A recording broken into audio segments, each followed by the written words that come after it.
পাড়ায় পাড়ায় প্রত্যেকটা জেলায় জেলায় একটা করে শওকত মোল্লা তৈরি করেছে, একটা শাহজাহান শেখ তৈরি করেছে। আমরা বলতে চাইছি যে আমরা আইনের পথেই বুঝে নেব। ভাইজানের পথে একটু করে দিন, প্রত্যেকে বসে, আপনারা বসুন। ভাইজান এসে গেছেন, ভাইজানকে আসার সুযোগ করে দিন।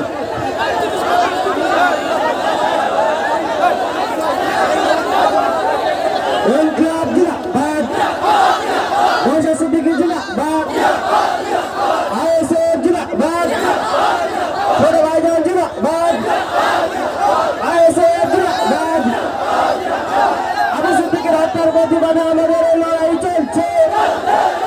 আবু সিদ্দিকের হত্যার দোষীদের উপযুক্ত শাস্তি চাই।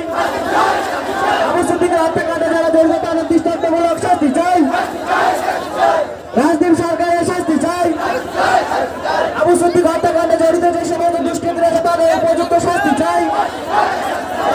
আবু সিদ্দিক হত্যাকাণ্ডের বিরুদ্ধে আইএসএফ লড়ছে। নওশাদ সিদ্দিকী রাজপথে, পুলিশ তুমি হুঁশিয়ার। নওশাদ সিদ্দিকী রাজপথে, পুলিশ তুমি হুঁশিয়ার। আবু সিদ্দিকের খুনিদের শাস্তির দাবিতে নওশাদ সিদ্দিকী লড়ছে, লড়বে। ইনকিলাব জিন্দাবাদ, ইনকিলাব জিন্দাবাদ।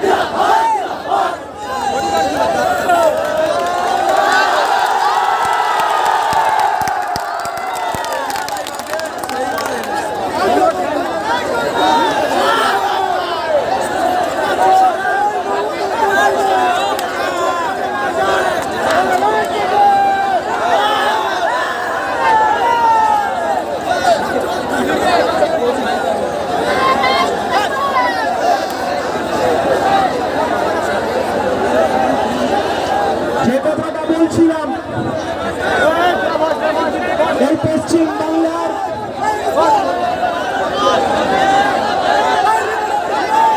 আস্তে আস্তে ভাই, আস্তে আস্তে আস্তে, এই পশ্চিম বাংলার প্রতিবাদের ভাষা সাগর থেকে পাহাড় আর পাহাড় থেকে জঙ্গল। একটা লোকসভা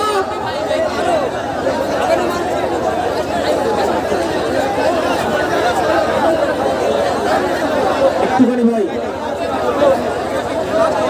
আমি শেষ করব। আমার দলের চেয়ারম্যান বলবে আমি শেষ করবো, একটু চুপ করুন। আমরা বারবার শৃঙ্খলার কথা বলছি। যে কথাটা বলছিলাম,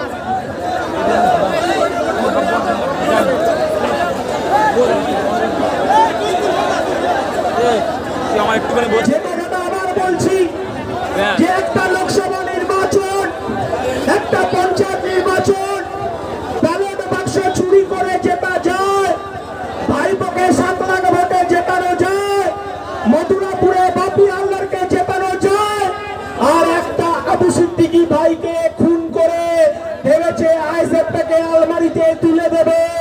অত সোজা নয়।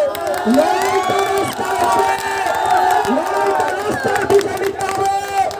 এই মমতা বন্দ্যোপাধ্যায় আমার সংখ্যালঘু ভাইদেরকে ধাপ্পা দিয়েছে, এই সংখ্যালঘু ভাইদেরকে দুধাল গাই বলেছে, আর এই পশ্চিম বাংলায় একটার পর একটা আমার সংখ্যালঘু ভাইদের প্রাণ কেড়ে নিচ্ছে মাননীয় মুখ্যমন্ত্রী। তিনি শুধু মুখ্যমন্ত্রী নয়, তিনি পুলিশ মন্ত্রী। তাই এই কথাটা বলছি, তাই আমরা আইন হাতে তুলে দেব না। এই 5 টাকার কলম আমার দলের চেয়ারম্যান বলেছে, আমার দলের পৃষ্ঠপোষক বলেছে যে এই 5 টাকার কলমের খোঁচাতে এই রাজদীপ আর যে মানব চ্যাটার্জি খাকি পোশাকটা আর স্টারটা কিভাবে খুলে দিতে হয় আইনের পথে, সেটা আমার দলের চেয়ারম্যান আপনাদেরকে বলবে।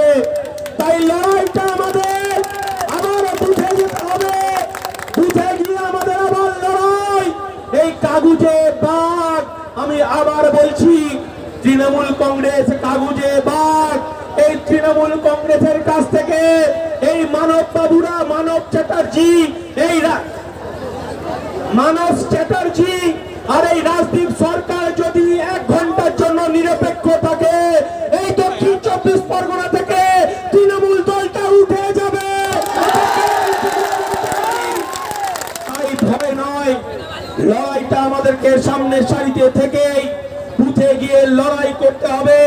এই লড়াইয়ের মধ্য দিয়ে আমার আদিবাসী, দলিত, আমার খেটে খাওয়া শ্রমজীবী, আমার পিছিয়ে পড়া, আমার সংখ্যালঘু ভাইদের তাদের অধিকারের দাবি আমাদের বিধানসভায় পাঠাতে হবে। সেই অঙ্গীকার নিয়েই আবু সিদ্দিকী তার পিতার হাহাকার, তার চাচার হাহাকার আমরা মেটাতে পারবো না। আমার পার্টির রাজনৈতিক ইতিহাসে তারা শহীদ হয়ে থাকবে, তাই শহীদের রক্ত হবে না তো ব্যর্থ, শহীদের রক্ত হবে না তো ব্যর্থ। দিয়েছি তো রক্ত, আরো দেব রক্ত।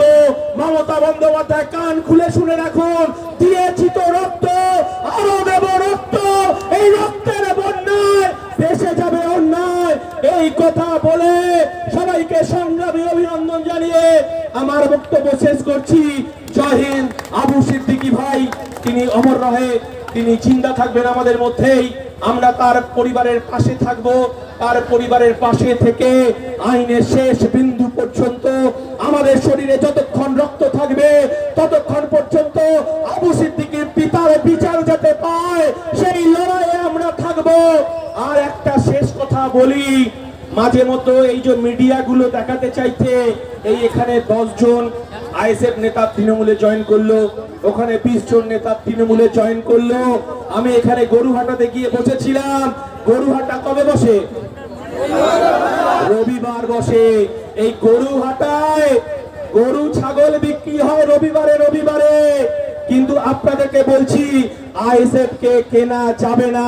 এই গরু ছাগলটা আসবে যাবে, কিন্তু আইএসএফই থাকবে। এই হাজার হাজার মানুষের তাদের অধিকার রক্ষার লড়াইয়ে আবার আজকে আবু সিদ্দিকীর পরিবারকে আমাদের তাদের বিচার পাইয়ে দেওয়ার জন্য হাজার হাজার মানুষ এসেছে। তাই মমতা বন্দ্যোপাধ্যায় আপনি রুকমানুর রহমান তার বিচার পাইয়ে দিতে পারেননি, আপনি আনিস খানের বিচার পাইয়ে দিতে পারেননি, আপনি আবু সিদ্দিকীর বিচার দিতে পারবেন না। আমার দলের চেয়ারম্যান বলেছে এই 5 টাকার কলমি কাফি। তাই আপনাদেরকে সবাইকে সংগ্রামী অভিনন্দন জানিয়ে সবাইকে আর একবার প্রণাম সালাম জানিয়ে আমার বক্তব্য শেষ করছি। আইএসএফ জিন্দাবাদ, নওশাদ সিদ্দিকী জিন্দাবাদ। আপনারা